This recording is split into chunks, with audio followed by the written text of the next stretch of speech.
America, you're not special, but democracy is. You're listening to The David Feldman Show, you happy, self-actualized hump.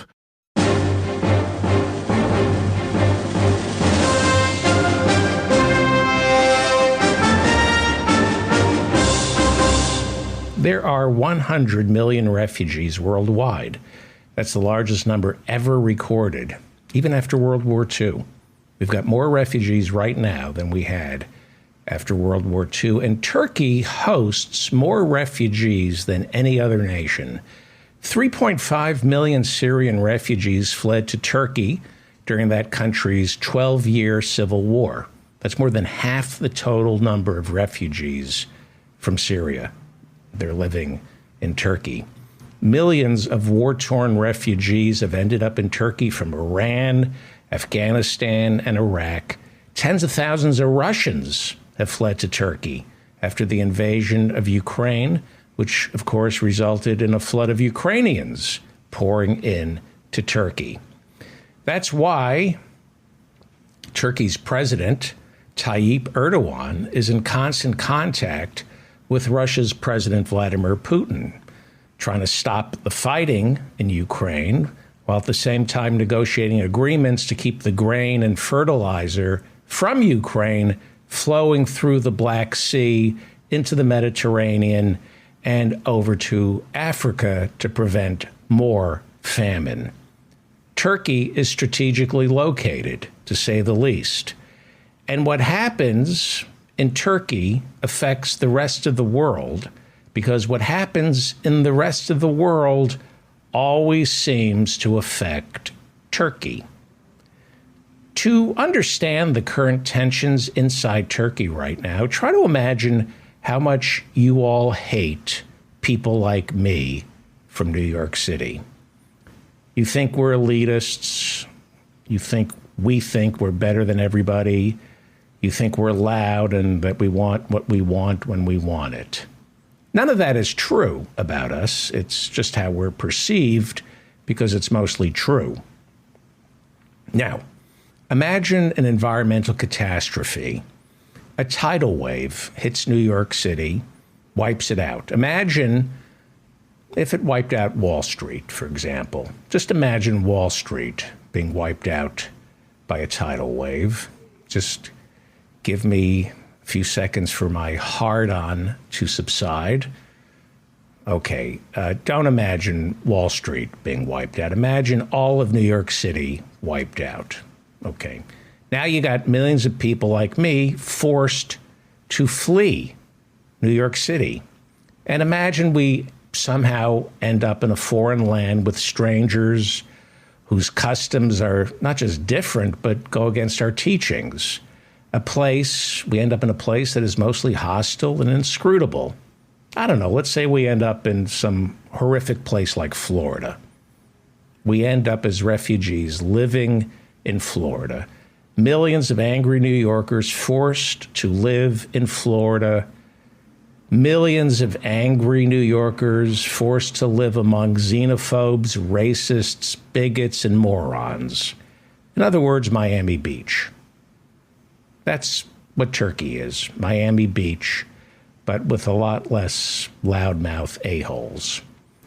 So those are the tensions that you have right now in Turkey as they vote Sunday night, as we count the votes Sunday night. There's a lot of tension, a lot of refugees, a lot of people living in Turkey who don't necessarily want to be living in Turkey. Turkey, as I said, voted on Sunday for both their president and their parliament. And it now looks like Turkey's presidential elections, the presidential elections, will be heading for a May 28th runoff with 69-year-old incumbent President Erdogan, who has been leading Turkey for 20 years, and his challenger, 79-year-old Kamil Kılıçdaroğlu. I worked on that. Kamil Kılıçdaroğlu. I'm not going to get it right, but I'm going to try. It's Erdogan versus 79-year-old Kamil Kılıçdaroğlu. Both have failed to get more than 50%. It looks like they failed to get more than 50% of the vote, which is required by law in Turkey to be declared president. Kamil Kılıçdaroğlu represents the center-left Republican People's Party, and that's him on the right. It's a coalition of 6 parties who identify with the secular principles of modern Turkey, founded 100 years ago by Ataturk after the fall of the Ottoman Empire. Now, the socially conservative President Erdogan, he's on the left.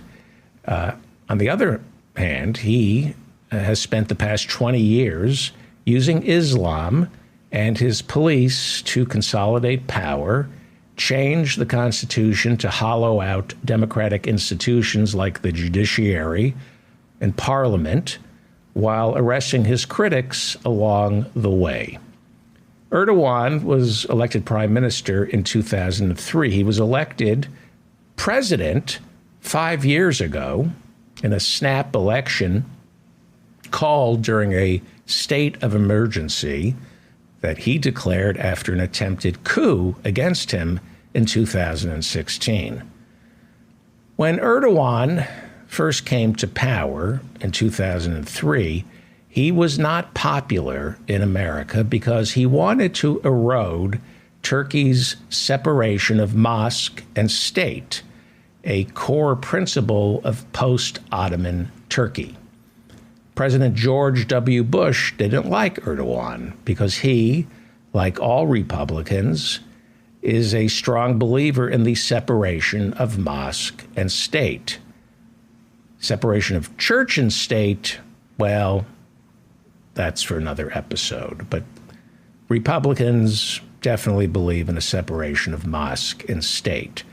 Now, Erdogan used the 2016 coup against him to declare emergency powers and then introduced a constitutional referendum, which resulted in voters narrowly agreeing to change Turkey's government from a parliamentary system to a more centralized presidential system, weakening the legislative branch by eliminating the position of prime minister, a title Erdogan previously held. I think he held it up until 2014 and then became president. This constitutional switch to a presidential system back in 2017 also minimized the judicial oversight necessary to rein President Erdogan in. Human Rights Watch reported that while Turkey's presidential election back in 2017 was free, Erdogan failed to win it fairly, considering all radio and television stations had just been privatized, ending up in the hands of Erdogan supporters who silenced any criticism of his government. After winning that election in 2017, President Erdogan fired 100,000 civil servants. Sounds like something Steve Bannon recommended to Donald Trump if he was going to get reelected. That was Erdogan's plan, to fire everybody in our civil service and reshape it in Trump's image.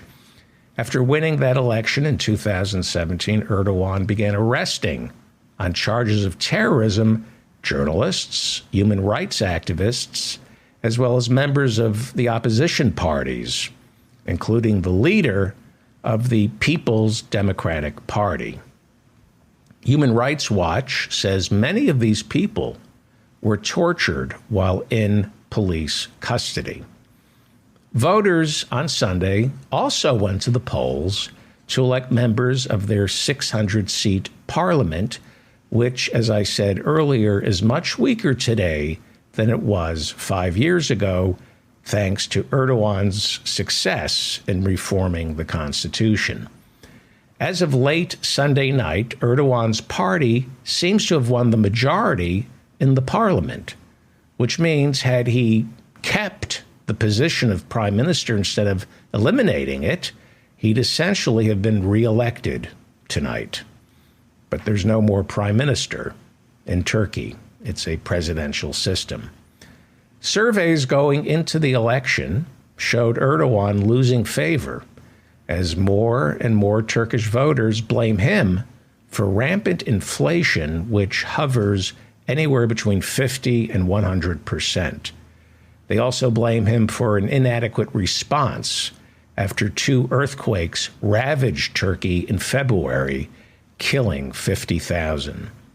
Some say many would still be alive if rampant corruption in Erdogan's party didn't lead to lax building codes.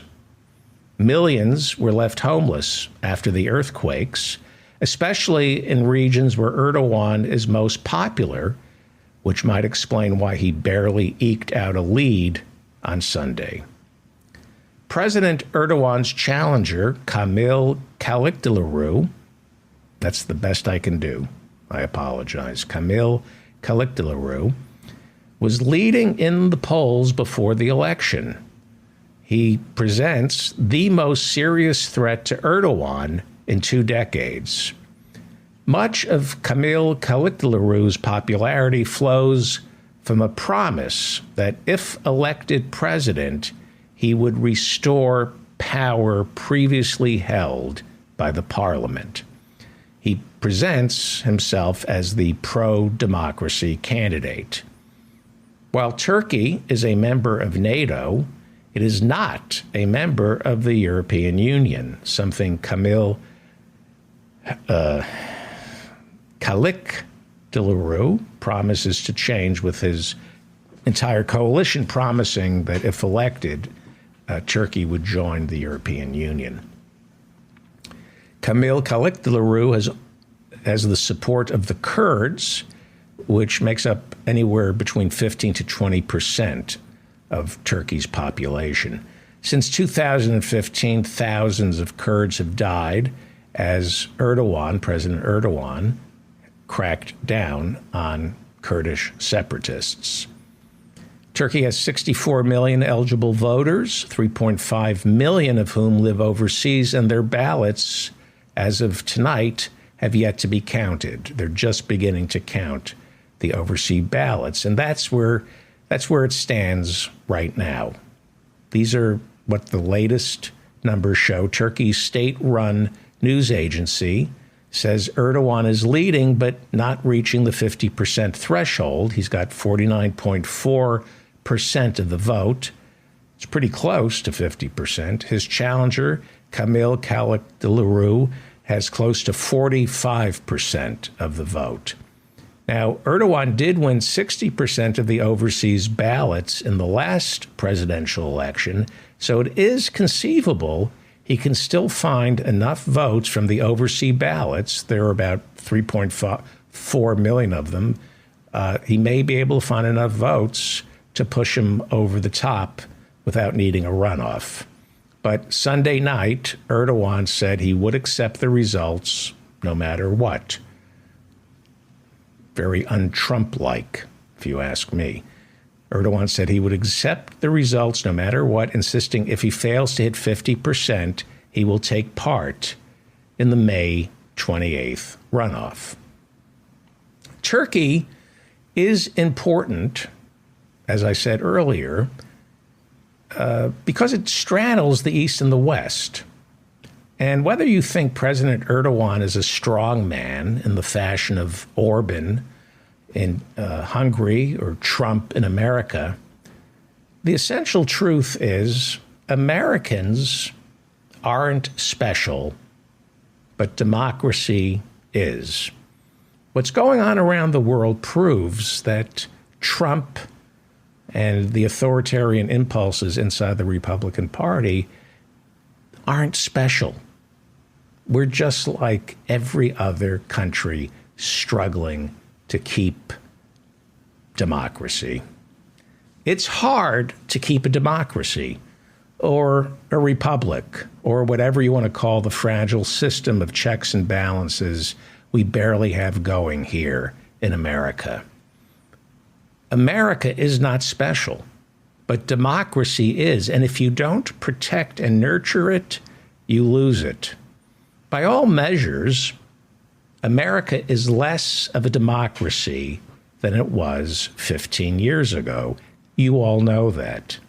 Freedom House, which measures freedom and democracy around the world, says America is becoming less free and less democratic, giving us a score last year of 83 out of a possible 100. We have fallen behind in the past 15 years. We have fallen behind countries like Uruguay, Taiwan, Great Britain, Sweden, Portugal, Norway, Slovenia. Slovenia? Yeah, Slovenia. Holland, Japan, Italy, Ireland, Germany, France, Austria, Finland, and Canada. When it comes to democracy, freedom, and openness, we are no longer a beacon to the world. So, what happened on January 6th was not special. Things like that happen all the time, all over the world. It can happen here because it's already happened. January 6th was blatant. It was on our TV for everyone to watch. But the slow erosion of our rights has been gradual. There's voter suppression laws, newspapers silenced by private equity groups, buying them all up, gerrymandering, money in politics, corporate monopolies buying up our leaders, seizing agencies that are supposed to regulate them. The shift towards an oligarchy is quite subtle, imperceptible, but it's happening. We are less free. We're less free politically, and therefore we're less free economically and socially. Some groups have more political rights than others here in America, depending on who the ruling class chooses to demonize. We, as Americans, are not special. Democracy is special, and other countries are doing it better than we are. Other countries are freer and more democratic than we are. I just rattled off the list. We're not free. We're among the least free people in the industrialized world. Other countries do freedom better than we do it, despite what our military industrial complex, who want to spread freedom by dropping bombs on foreigners, usually people of color, despite what our leaders and right-wing politicians with authoritarian impulses want you to believe, Americans are not free. We're not socially mobile. If you're born poor, you stay poor. People of color find it hard to vote. We can't get our politicians to do what we want, like pass an assault weapons ban. It's been left to the courts to decide all the major issues because our legislative branch is owned by corporations. We are becoming less free each day. January 6th really isn't what we need to fear. January 6th isn't what we need to fear. What we need to fear maybe more is another September 11th. What we need to fear is an excuse for our president to declare emergency powers like Erdogan did in Turkey in 2016 after that failed coup against him. Thanks to the National Emergencies Act passed in 1976 on the 200th anniversary of our nation's founding, Congress passed the National Emergency Act and handed over to the president 136 statutory emergency powers. To the president, emergency powers, 136 emergency powers, 13 out of 136 require a declaration from Congress. The remaining 123 emergency powers can be declared by the president without congressional approval. Now, maybe the Supreme Court could overrule these emergency powers, maybe, but it all depends on who the president is and who's sitting on the Supreme Court. Clarence Thomas's wife, Ginny, was all in on Trump declaring a national emergency before January 6. The president has the power right now to declare an emergency, to stop an election, to do whatever he wants. What he needs, even though he can do it, but what he needs to sustain the emergency is support from friendly judges, lawyers, members of Congress, and of course, the media. So, America, we are not special. Democracy is. All it takes is one emergency, one crypto strongman like Erdogan who wants it. Declare an emergency, consolidate power. It could be Erdogan in Turkey, Netanyahu in Israel, Orban in Hungary, Trump, or Ron DeSantis, or pretty much anyone the Republicans want in the Oval Office. You know, we've all gotten tired of hearing this is the most important election of your lifetime, right? Every election is the most important election of our lifetime. Well, with Trump or no Trump, turns out since 1776, every election has been the most important election of America's lifetime. Turkey right now is fighting for its democracy this evening, tomorrow, up until May 28th. Turkey is fighting for its democracy. Will you fight for ours? Will you vote? Will you demand action from your leaders? Will you cancel Netflix, put down the video games, and participate in what's left of our republic? Freedom is a muscle. It weakens without you and me exercising it. Turkey, like America, is less free tonight. America isn't special. Democracy is, or what's left of it. Please like this video. That's the best way to help this show. Please share it if you can. Please subscribe to my channel. We do office hours every Friday night at 8 p.m. Please subscribe to my newsletter. Cancel your subscription to Netflix and Hulu. Get going.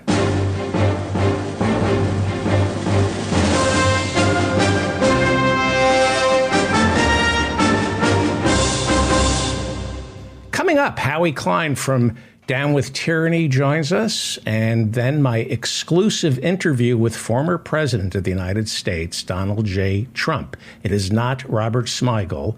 People think it is Donald J. Trump will be joining us at the end of tonight's episode. Now, George Soros has been trending all day on Twitter with rumors of his demise. Soros had to take to social media at the end of the day to insist, no, I'm very much still here. So why would Twitter be spreading the rumor that George Soros is dead? Could it have something to do with George Soros believing Tesla is dead, which doesn't make the owner of Twitter, who also owns Tesla, Elon Musk, happy? Could it have something to do with that? You see, Soros is the world's biggest short seller. And according to recent filings, George Soros held 132,000 shares of Tesla as of December 31st of last year. That's according to filings with the Securities and Exchange Commission. But we are now learning that at the end of March, George Soros dumped all his shares in Tesla. Could that be why there are now false reports of George Soros's death on Twitter trending all day? A woman who worked for Rudy Giuliani from 2019 until 2021 filed a lawsuit on Monday in Manhattan Supreme Court, saying while Rudy was working as Donald Trump's lawyer, he ordered her to lie to the FBI and perform oral sex while he was on the phone talking to Donald Trump. Noelle Dunphy is also suing Giuliani for sexual assault and harassment. Dunphy charges Giuliani forced her to engage in violent sex and show up to video conferences topless. She was also ordered to work at the office wearing tight shorts that were red, white, and blue, as opposed to Rudy's shorts, which were red, white, and soiled. Dunphy claims Giuliani, while drenched in alcohol, would say horrible things about blacks, women, and Jews. In other words, he's a Republican. Special counsel John Durham, appointed by Trump's Attorney General Bill Barr to look into Russiagate, issued a 300-page report concluding that in the run-up to the 2016 presidential election, the FBI should have never begun an investigation into Donald Trump's connection to Vladimir Putin. Durham's investigation has resulted in 2 acquittals, and he is not expected to charge anyone else. 2 staffers working for Virginia Congressman Jerry Connolly were injured when a 49-year-old man walked into Connolly's Fairfax, Virginia field office and attacked them with a baseball bat. Congressman Connolly, a Democrat, was not there. Talking Points memo reports that Arizona Republican Congressman Paul Gosar has a neo-Nazi working for him. Shocking that there's only one. In Farmington, New Mexico, 3 people, including the shooter, were killed, and 2 police officers, along with several witnesses, were also wounded on Monday. Kid Rock is reportedly the biggest donor to Daniel Penny's defense fund. Penny, white, a Marine veteran, has been charged with killing a black homeless street performer on a New York City subway using a chokehold. GoFundMe reports that Penny's GoFundMe campaign has raised $2 million, making it the second biggest GoFundMe campaign ever. Rock posted a message on GoFundMe calling Penny an American hero. He also referred to Alvin Bragg, the Manhattan district attorney, as a POS. Alvin Bragg is black. Kid Rock is white. Florida Governor Ron DeSantis signed a bill on Monday banning state funding for diversity, equity, and inclusion programs at all Florida public universities.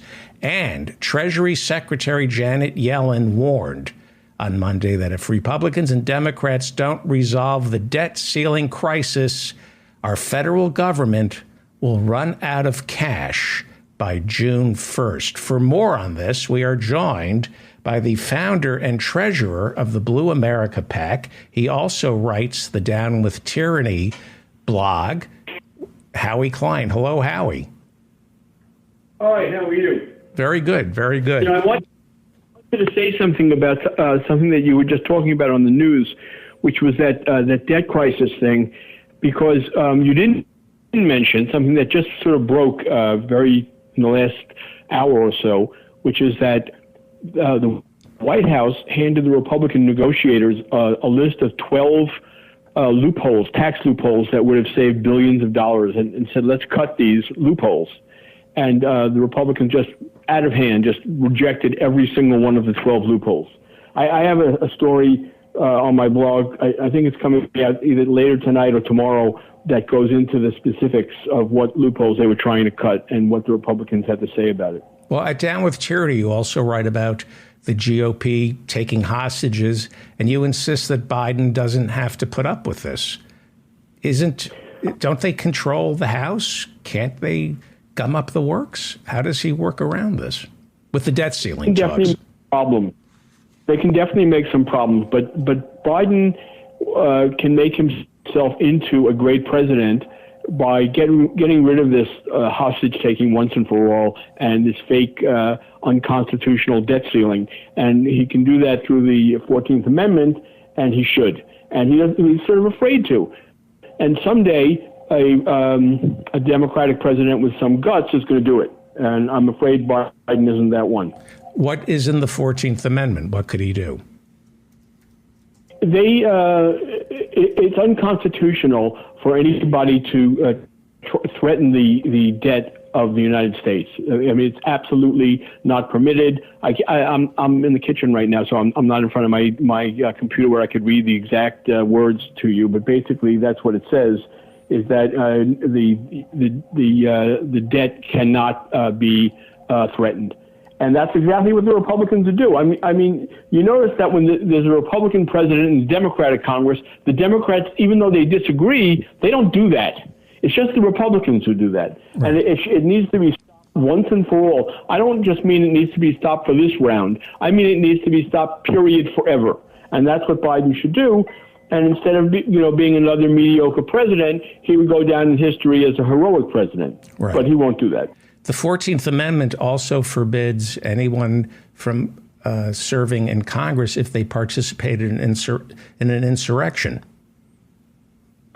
Right. That's a different part of the 14th Amendment, and that can't happen because there wouldn't be any Republicans left, or almost no Republicans left in Congress.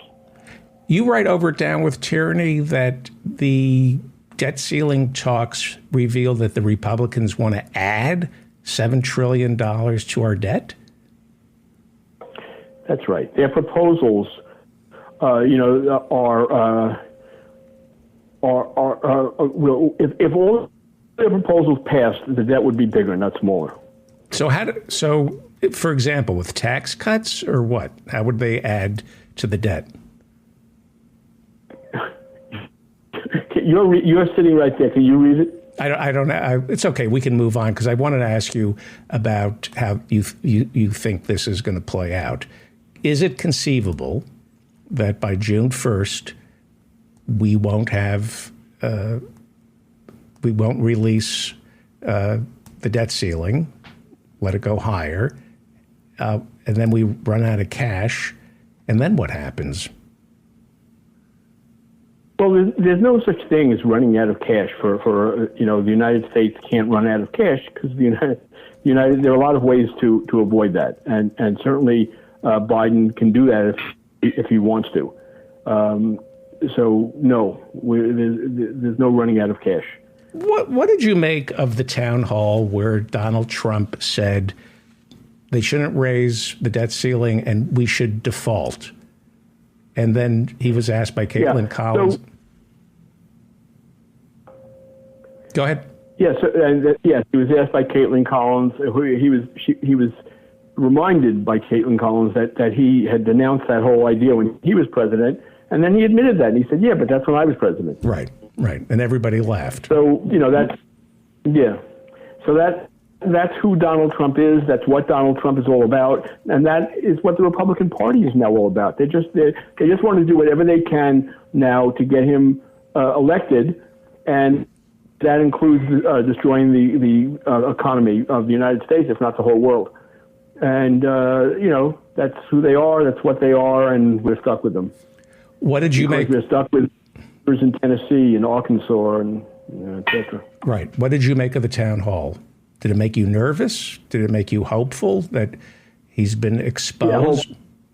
Yeah, it made me hopeful that the Democrats would get some good sound bites for ads. Right. And what do you say to somebody like Chris Licht, who runs CNN?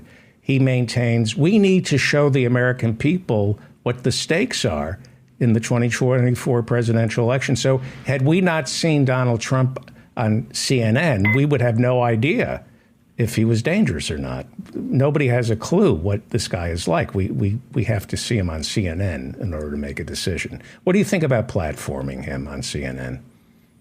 Well, first of all, you asked me what I think about what I would say to Licht, which would be resign.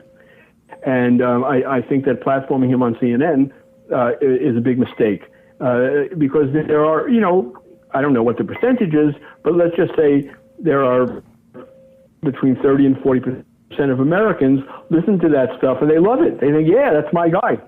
Right. So and like sane people were surprised by what he said. This is Trump. He was completely 100% on brand. Right. What do you think his chances are now, being accused and sort of convicted of not necessarily rape, but sexual assault? How do the evangelicals square their religious beliefs with the fact that he's a rapist? Yeah, they don't care. They don't Just care. do not care. Okay. No. I have two sisters. One of them is sane, just a regular normal person, and the other one is a MAGA. And the sane one asked the MAGA, what she, right after the town hall, she asked her, what does she think? And the MAGA said it was all fake news. None of the accusations against Trump are real. It's all made up.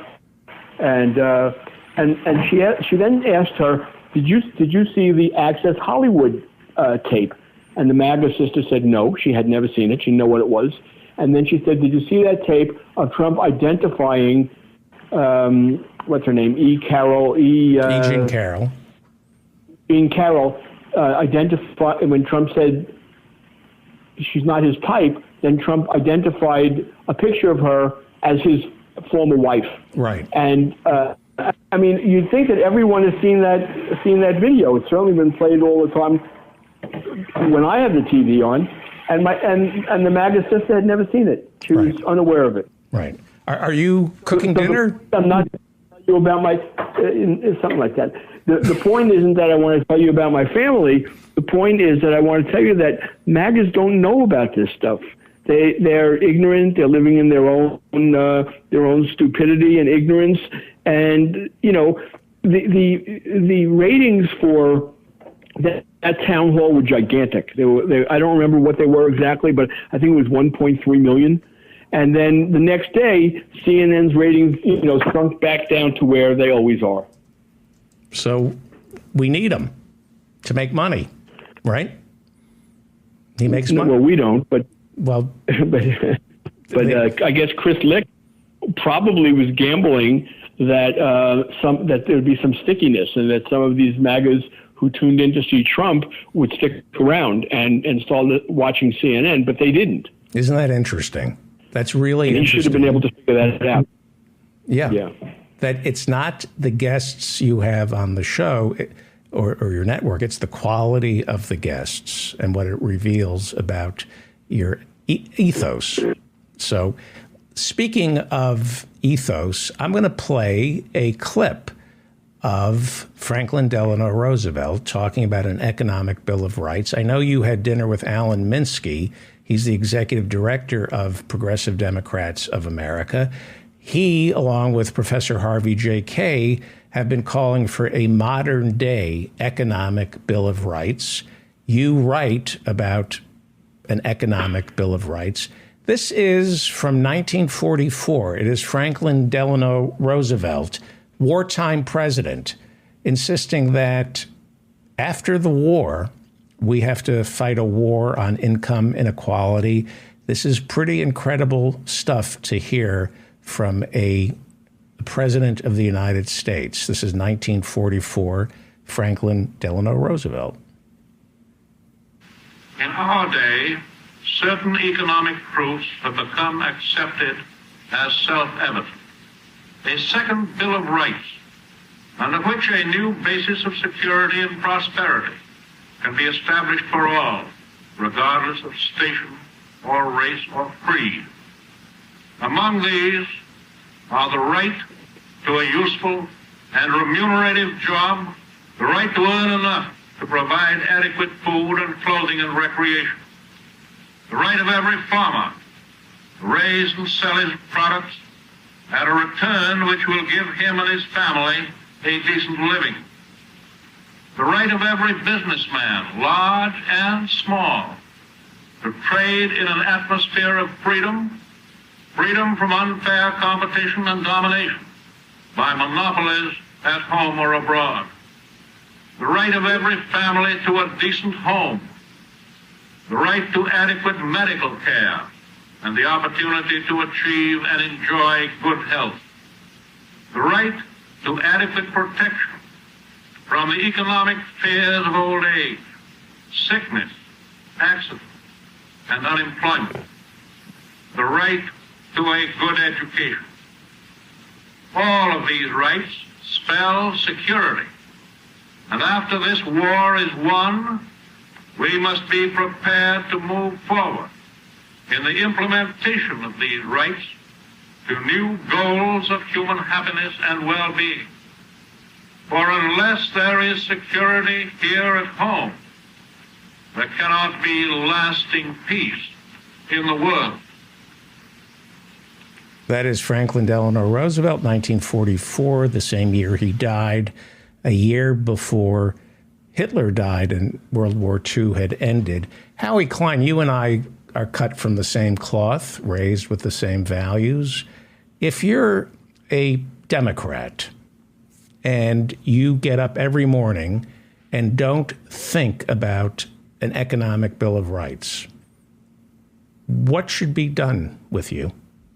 What should we do with these? You call them dinos? Yeah. Well, the reason that I embedded that on my blog and asked my readers to listen to it is because there was a poll that just ran that day, that was just released that day, and they asked American voters, registered American voters, likely voters, what do you think of these things? And they didn't play the tape, but they listed them one after the other. And overwhelmingly, the American public wanted these things that Franklin Roosevelt spoke about.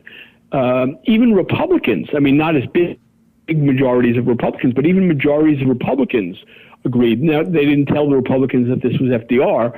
They just asked them, what do you think about this? What do you think about that? They were into all of them.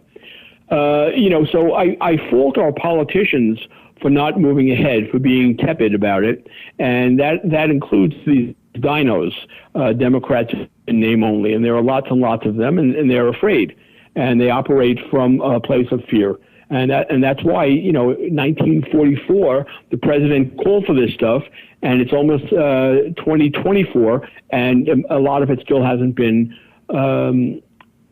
enacted, or if it has been, the things that have been enacted have only been partially enacted.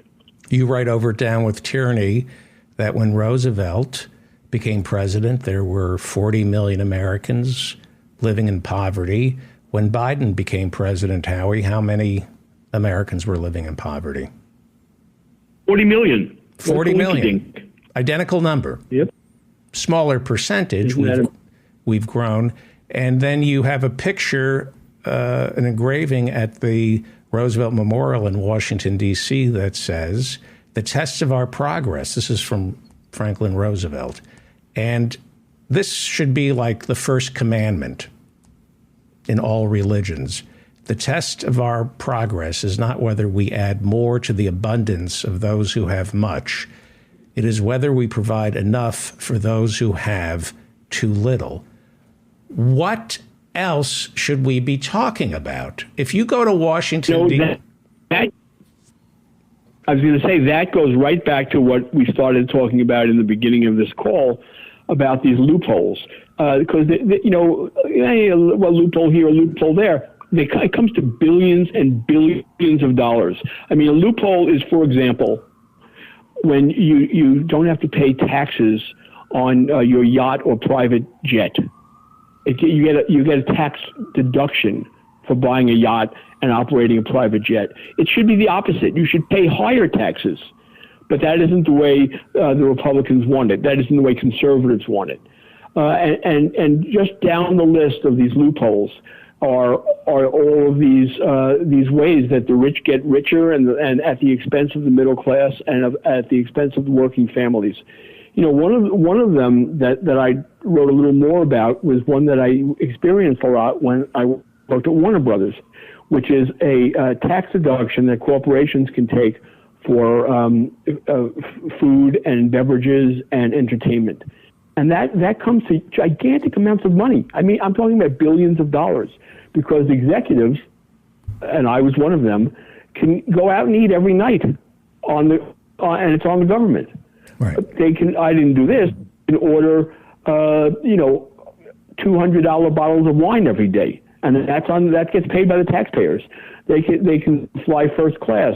They can stay in incredible $2,000 a night suites, and all that gets paid by the taxpayers. That's what a loophole is.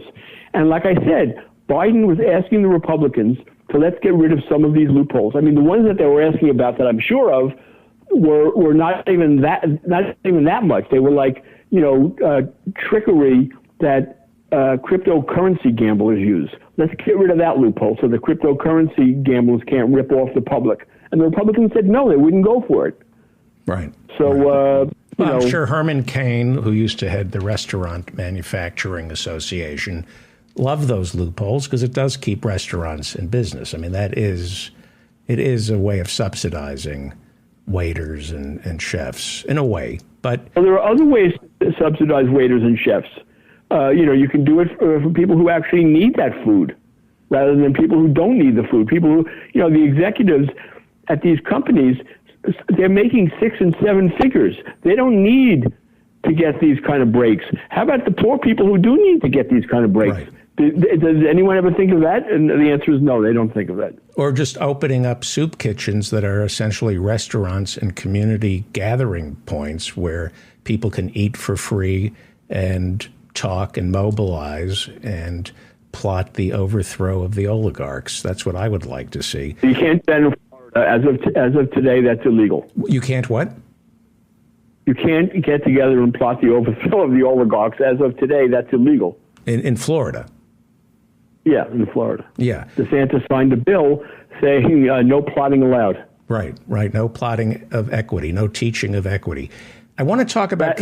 There were 5 bills. One of them was no teaching of equity. Another one was no discussion of race. Another one was no plotting to overthrow the oligarchs.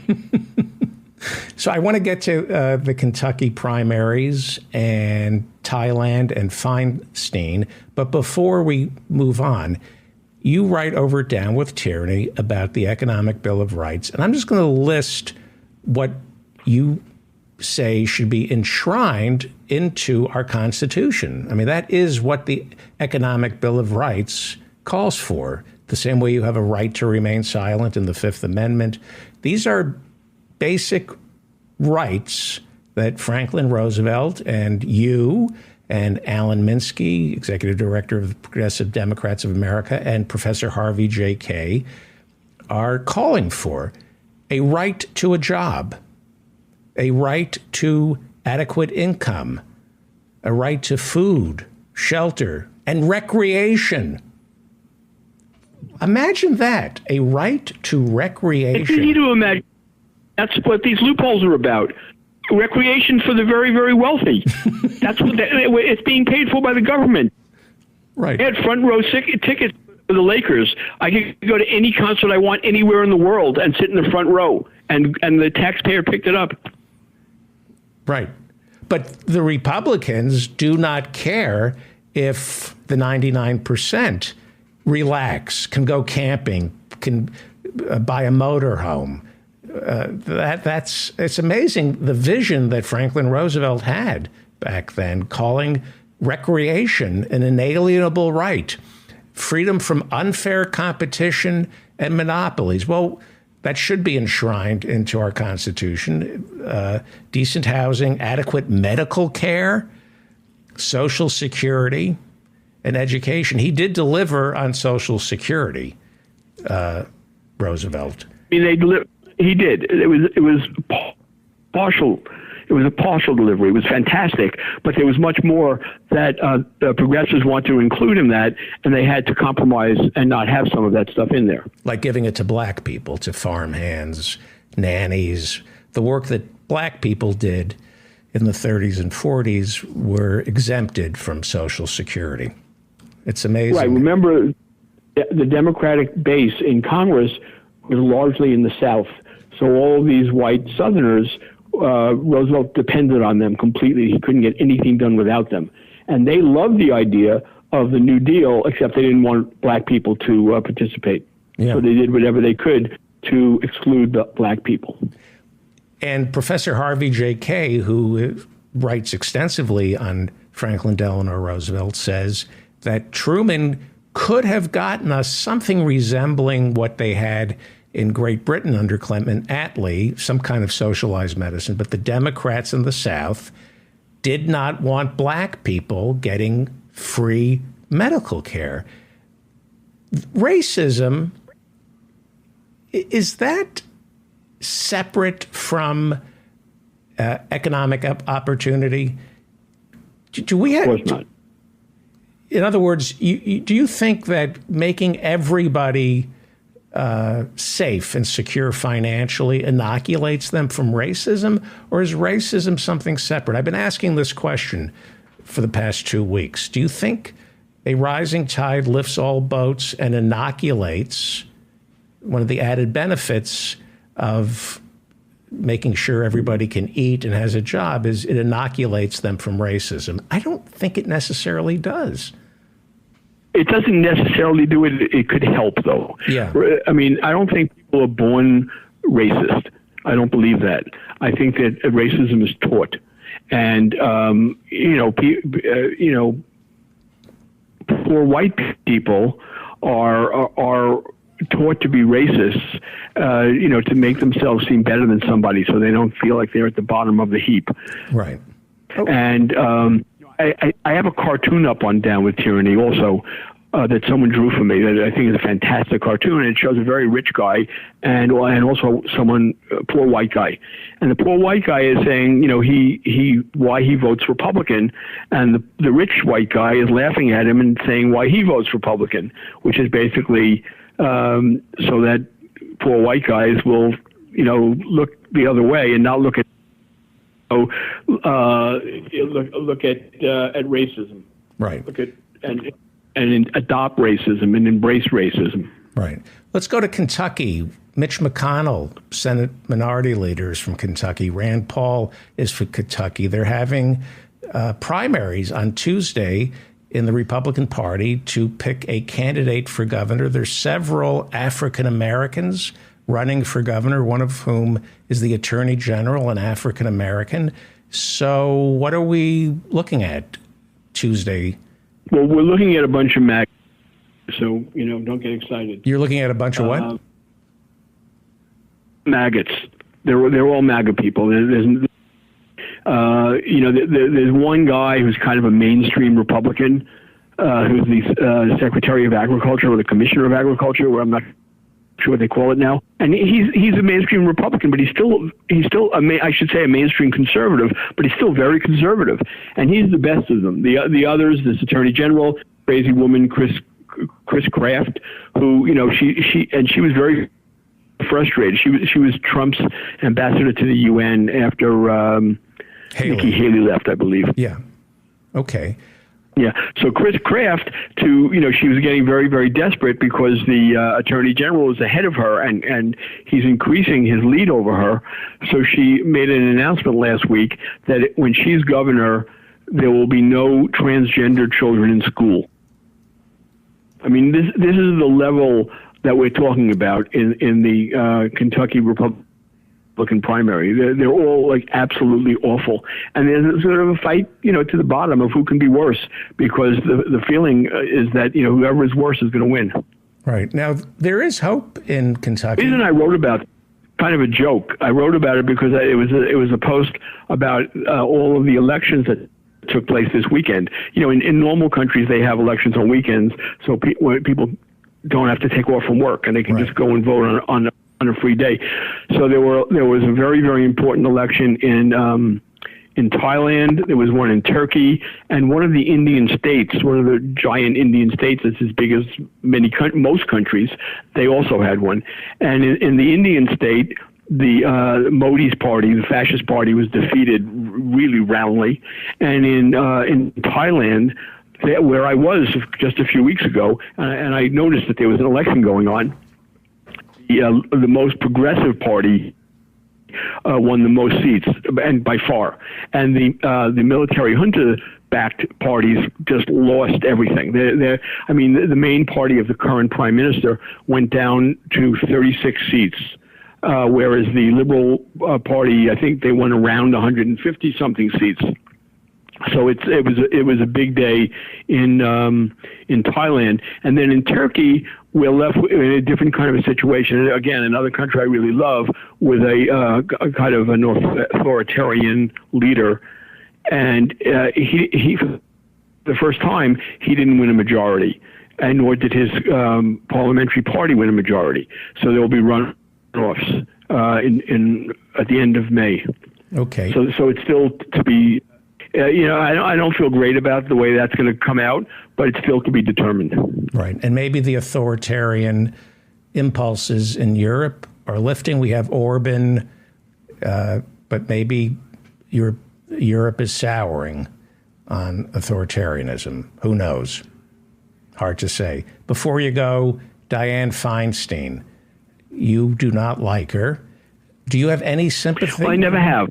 I've known her from the time that she was on the Board of Supervisors, like, the county Board of Supervisors back in San Francisco. And she was a dino then. She, everyone knew it in San Francisco that she was the person who was the most like a Republican. And no one liked her. I mean, they tried to impeach her, recall her at one time when she became mayor. Once Harvey Milk and George Moscone were assassinated, she was elected by the Board of Supervisors to be the next mayor. And then when she ran as an incumbent. At that time, I backed Jello Biafra, the lead singer of the Dead Kennedys. Right. There were, I believe, either 10 or 12 candidates, and Jello came in fourth. Right. Before you go, he was my candidate. Two quick things. They're filming another documentary in your home. Who spoke with you this time? But for those of you who don't know Howie, before he ran the Blue America PAC and wrote Down with Tyranny, he was a big-time record executive with Reprise, Warner Brothers, and 415 Records, and look him up. There's a whole other. And this went back to the 415 days. In San Francisco, there was a club which had actually started in the 1930s, and it was for deaf people. It was in the Mission District, which was now the Mission District is very gentrified. Back then, you could hear gunshots every night, and it was not gentrified at all. But there was this deaf space there, and some punk rockers asked them if they could put on shows, and the people who were running it, who were deaf, said yes. And it became a regular venue for punk rockers. And so it was called the Deaf Club. And a deaf guy is the executive producer, and he came over to my house with a crew, and we spent a couple of hours talking about what that club was like. And that was fun. All my bands played there. That is fascinating. And everybody was rocking out and dancing. And you could feel... Right, and the way that people could hear the music. Right, and they all held balloons, so they would be standing there with clutching a balloon, and they would get the music from that. Also, if you're deaf, you can stand right in front of the speakers, and you don't go deaf. If you're not deaf, you can't stand in front of the speakers, or you will go deaf. Right. But if you are deaf already, you can feel those vibrations as well. The other thing is that the floors were wooden, and you can also feel the vibrations of loud music from the wooden floors. So there were ways that they got into it, and it was fascinating, and the energy in that place was unbelievable, absolutely unbelievable. And so that's what we talked about. It was fun. I want to see that. That sounds fascinating. I would assume at a Dylan concert, they'd be the happiest people. They wouldn't have to hear his voice. I love Bob Dylan. That's not fair. Howie Klein is the founder and treasurer of the Blue America PAC. I believe you will be joining us Friday night with Jessica Anderson. We're going to do a fundraiser for Jessica Anderson. Is that correct? I'm so looking forward to it. And by the way, just so you know, Jessica Anderson won the Blue America contest. I sent her a $1,000 check today. We're raising money for Jessica Anderson. She is going to be the Democratic nominee for the Virginia. She is. There's no primary. She is the nominee already. So she's up against a Republican incumbent in a newly drawn district that's very, very 50-50. It's a swing district, and she can win this thing and defeat the Republican who's calling herself an incumbent when there really is no incumbent because it's a new district. Right. It's in Williamsburg, Virginia, and York County. And this is to become a Virginia delegate. That's what they call them, delegates. And Virginia has an off-year election cycle, so Virginians go to the polls this November, and we will meet Jessica Anderson. She was on the show last week. Everybody loves her. She was on the show last week. Come to office hours on Friday night. We're going to fundraise for Jessica Anderson. Howie Klein will be there. Read him every day over at Down with Tyranny. Thank you so much, Howie Klein. My pleasure. Thanks. I'll talk to you on I'll see you Friday. Friday. Thank you. Read Howie Klein every day over at Down with Tyranny. He is my political compass. Nobody knows more about progressive politics than Howie Klein. And you're listening to The David Feldman Show, davidfeldmanshow.com. Coming up, my interview with former President Donald J. Trump. I want to ask you all, if you are enjoying this episode, to hit the like button. That's the best way to ensure that the show keeps coming your way. And please share it with your friends. The only reason, I say this all the time, the only reason any of you are listening to me right now is because one of your friends forwarded and copied and pasted the link of an episode and placed it in an email or put it up there on social media. So please share this episode if you liked it, and please subscribe to my channel and go to my website and subscribe to my newsletter. It comes out every Friday. Well, Donald J. Trump is the former president of the United States, and I talked with him earlier today, and it is not Robert Smigel. I can swear on a Bible this is Donald J. Trump. Thank you. Go ahead, take it, David. Thank you. Because I know, David, how much your people like to take. I'm sorry, my people? You know, David, the Soros people, the Soros worshippers, the Soros backers, all those people. Like the Jews. You mean the Jews? Who said anything about the Jews? You're so gross, David, putting words in my mouth, David. Mr. President, you just said the Soros worshippers? I have no idea what you're talking about. Come David. on, you're being disingenuous. I love the Jews, David. Trump loves the Jews, David. My daughter married a Soros-backed worshiping Soros person, David. Soros-backed? Terrific people, David. The Soros-backed, Soros-worshipping Soros people. They have amazing powers, David. That is classic code for the Jews. Amazing powers, these people.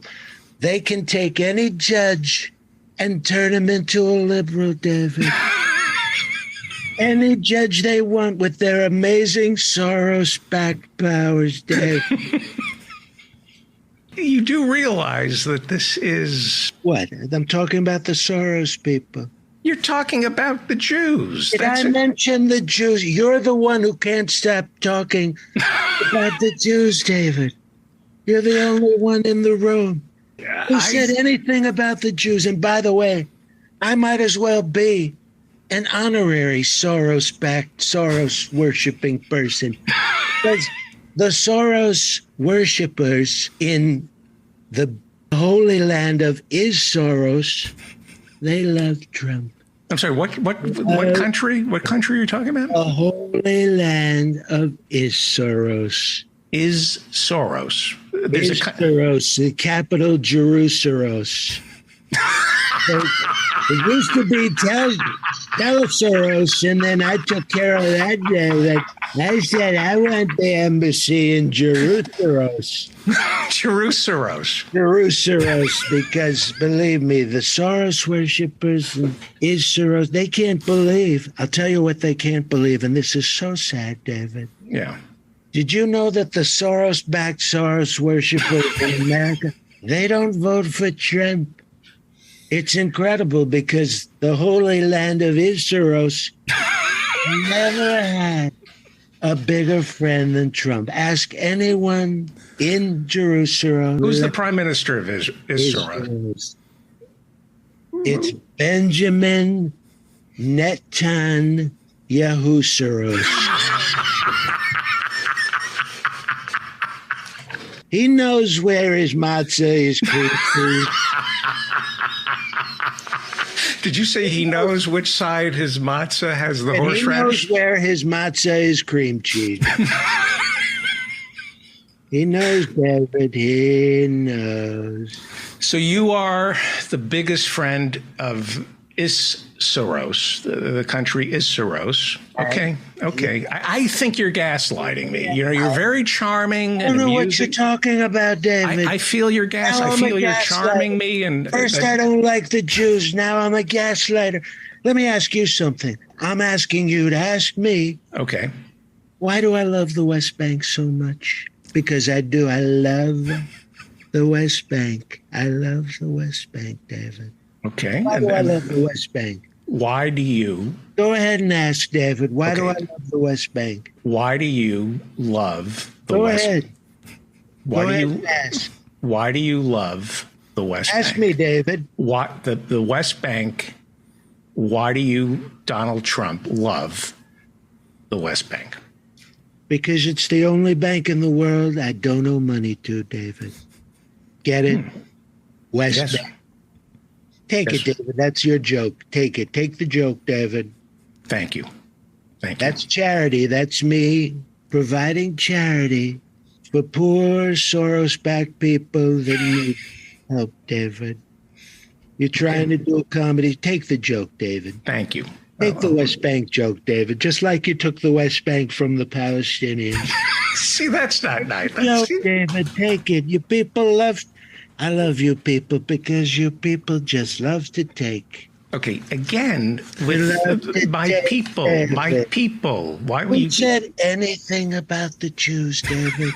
You just Haven't heard a single word about the Jews you except just said my people, the Except Jews. from It's a you. little uncomfortable. David, let me ask you something. How could Trump possibly hate the Jews? My Lord and Savior, David, Jesus Christ, was originally a Soros-backed, Soros-worshipping Sorosian. He was a Sorosian? He was a Sorosian, and then he realized that the Sorosians were donating to Alvin Bragg, David, Alvin Bragg. to the disgusting, corrupt DA. So Alvin Bragg. The Sorosians were donating to Alvin Bragg, and Jesus said, you know what? I'm going to create my own religion. He did, David, made a fortune, too. Jesus made a. Huge fortune, David. Very smart. But love, David, it was all a lot of money, all made from love, David. Sweet. That is my exclusive interview with Donald J. Trump, former president of the United States. We talked earlier this morning. That is Donald Trump, the 40. I'm being handed a note here. Hang on for 1 second. See, I'm being told that that is not Donald Trump. I'm being told that it's Robert Smigel. I don't know who Robert Smigel is. I never met the man. I know that this is Donald J. Trump. I don't know who Robert Smigel is. So you're wrong. Once again, you're wrong. That is our show. Thank you so much. Please leave a comment. I read all the comments. If you're a regular listener, you know that I hit the heart button. I read. You can tell that I read your comment because I will hit the heart button. I can't respond to all your comments, but I try to.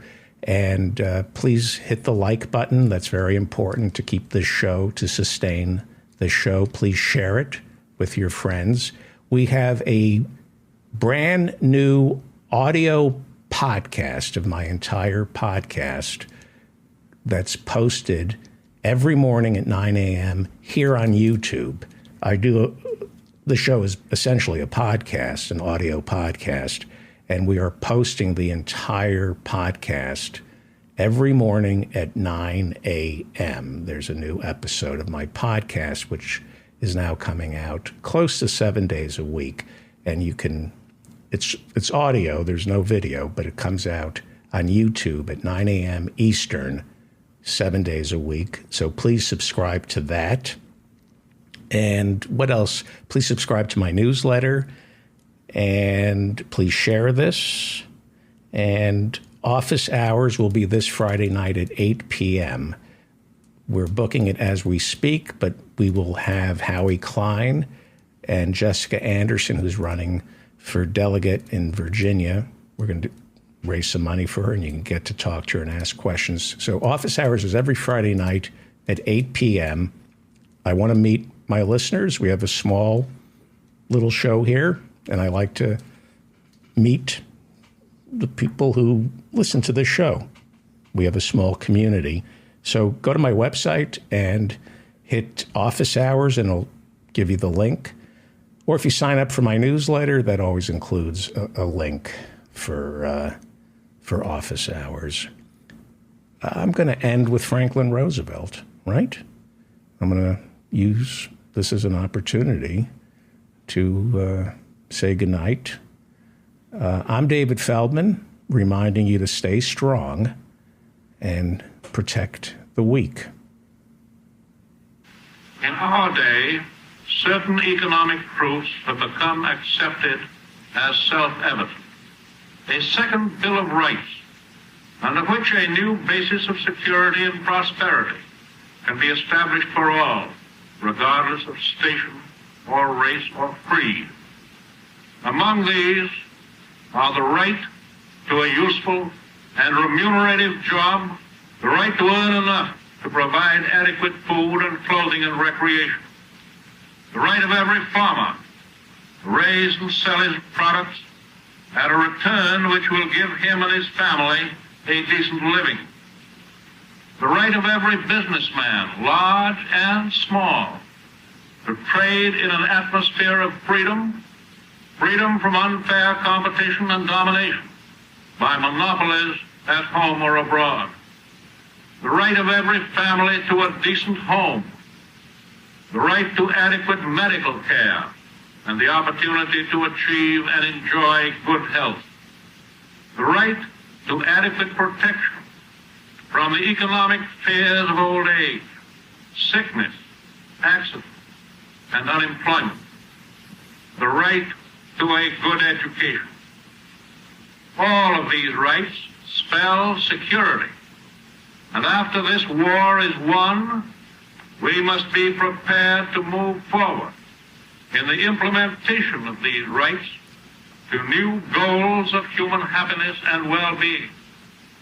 For unless there is security here at home, there cannot be lasting peace in the world.